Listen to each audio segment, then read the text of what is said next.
Good morning, student. Myself, Mukesh Thakran, physics lecturer.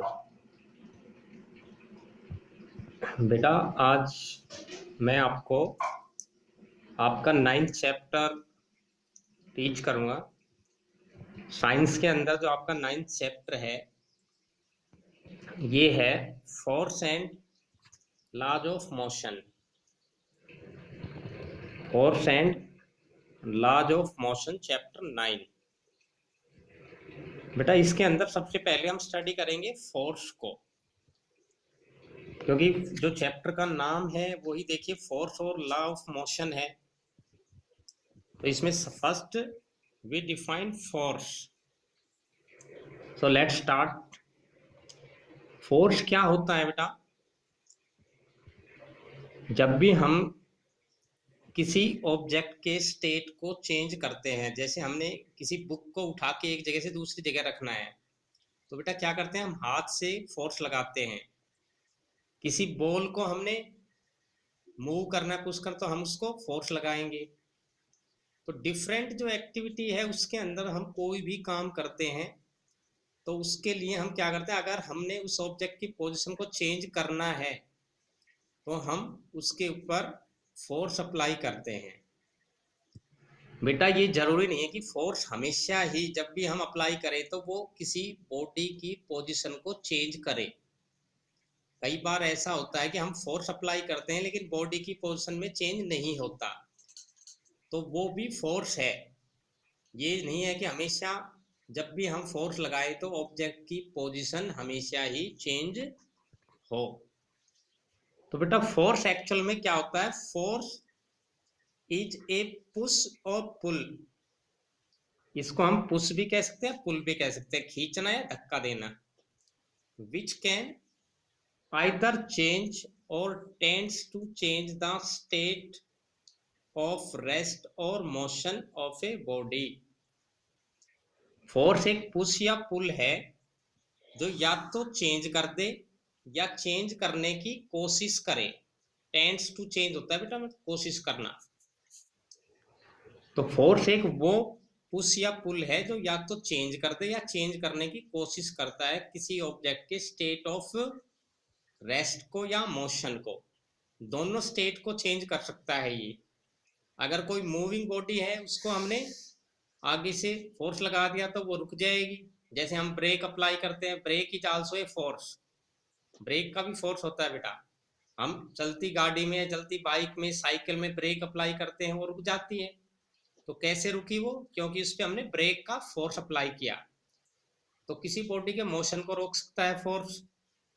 और force किसी जो बॉडी रेस्ट में है उसको मूव कराने के लिए, आपने साइकिल को मूव कराना है तो आप क्या करोगे, पैडल मूव कराओगे, उससे पैडल पे फोर्स लगाओगे तो साइकिल मूव करना स्टार्ट कर देगी। कई बार ऐसा होता है हम फोर्स लगाते हैं लेकिन बॉडी मूव नहीं करती। बहुत ही हैवी कोई बॉक्स है, कोई हैवी अलमीरा है, उसके ऊपर हमने फोर्स लगाया लेकिन उसका मोशन नहीं होता, वो मूव नहीं करती क्योंकि उसका साइज बहुत ज्यादा है। तो हमने फोर्स तो लगाया, हमने कोशिश की, लेकिन मूवमेंट नहीं हुआ।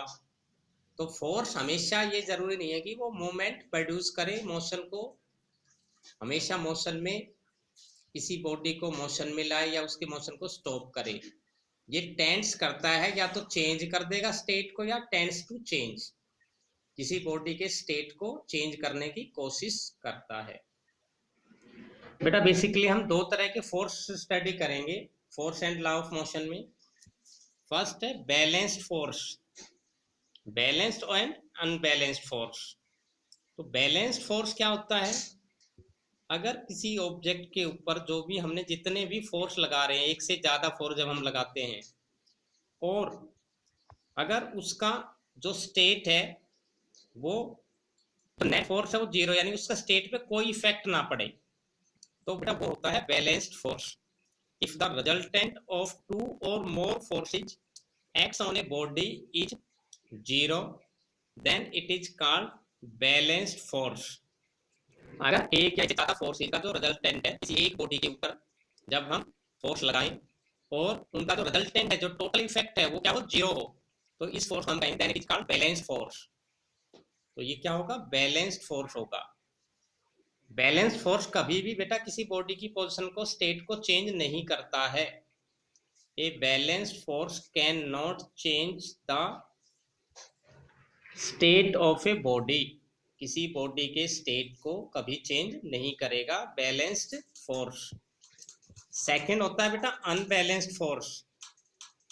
अनबैलेंस्ड फोर्स क्या होता है, if the resultant of two और more forces acts on a body is not zero. अगर किसी बॉडी के ऊपर हम फोर्स लगा रहे हैं एक से ज्यादा, और उनका जो रिजल्टेंट है, रिजल्टेंट का मतलब नेट, दोनों का जो टोटल फोर्स है वो जीरो ना हो, then it is called unbalanced force. जब भी किसी बॉडी का स्टेट चेंज होता है तो बेटा वो जो फोर्स होता है वो अनबैलेंस्ड फोर्स ही होता है। अनबैलेंस्ड फोर्स से ही बॉडी की पोजीशन चेंज होती है, कभी बैलेंस्ड फोर्स बॉडी के स्टेट को चेंज नहीं करता है। इसको समझने के लिए बेटा हम छोटा सा एग्जांपल ले रहे हैं। हम देखिए सिंपल एक सिंपल एक्टिविटी है, आपकी बुक में भी गिवन है। For example we take a box, आप कोई बॉक्स लीजिए and tied it at its opposite faces with two threads X and Y. एक बॉक्स लें और इसको दोनों अपोजिट फेसेज से एक धागे से बांध दें। एक्स और वाई हमने दो थ्रेड लिए हैं, एक हमने थ्रेड इसके इस फेस पे बाइंड कर दी, एक थ्रेड इस फेस पे बाइंड कर दी। अगर बेटा हम किसी एक थ्रेड को खींचेंगे, पुल करेंगे, या तो एक्स को या वाई को, तो ये बॉक्स है, ये बॉक्स भी मूव करेगा। अगर हम इसको एक्स साइड से खींचेंगे तो ये इधर मूव करेगा, वाई साइड खींचेंगे तो इधर बॉक्स मूव करेगा। लेकिन अगर हम दोनों एक्स और वाई दोनों तरफ से एक साथ बराबर फोर्स लगा के खींचेंगे इसको, तो ये बॉक्स है वो मूव नहीं करेगा। तो इस कंडीशन में जब बेटा दोनों तरफ से इसे बराबर फोर्स लगे, एक्स से भी और वाई से भी, ये बॉक्स मूव नहीं करेगा। और इस तरह के फोर्स को हम कहते हैं बैलेंस्ड फोर्स। जबकि अगर x और y दोनों तरफ से अलग अलग फोर्स लग रहा है, x तरफ ज्यादा लग रहा है, y की तरफ कम लग रहा है, तो बॉक्स किस तरफ मूव करेगा, जहां ज्यादा फोर्स लग रहा है, यानी कि x की तरफ। और अगर y की तरफ ज्यादा फोर्स लगेगा तो y की तरफ मूव करेगा। तो ये जो फोर्स होगा ये कौन सा होगा, अनबैलेंस्ड फोर्स होगा। तो बेटा इस तरह से बैलेंस्ड और अनबैलेंस्ड फोर्स किसी बॉडी पर एक्ट करते हैं, और वो किसी ऑब्जेक्ट के मोशन को चेंज कर सकते हैं। किस कंडीशन में चेंज करेंगे, किस में नहीं, ये आपको इससे पता चला। मैंने बताया कि एक हमने बॉक्स लिया and we tied two thread, दो धागे हमने बांध दिए इसके, एक इस साइड में एक दूसरी अपोजिट साइड में। Now if we pull any one thread X और वाई, अगर हम किसी एक थ्रेड को मूव करेंगे then the box will also move, तो बॉक्स भी मूव करेगा, मतलब हम फोर्स अप्लाई कर रहे हैं। But when both thread X Y are pull with equal force, लेकिन जब दोनों तरफ से इक्वल फोर्स लगेगा द बॉक्स रिमेन्स स्टेशनरी, तो बॉक्स जो है वो स्टेशनरी रहेगा। This is a balanced force, तो ये बैलेंस्ड फोर्स है। तो बेटा आज हमने क्या स्टडी किया, फोर्स में फोर्स क्या होता है, और बैलेंस्ड और अनबैलेंस्ड फोर्स क्या होते हैं। बैलेंस्ड का मतलब है बेटा हर फोर्स बराबर एक्ट कर रहा है, ऑब्जेक्ट के स्टेट में कोई चेंज नहीं होगा। Okay, thank you.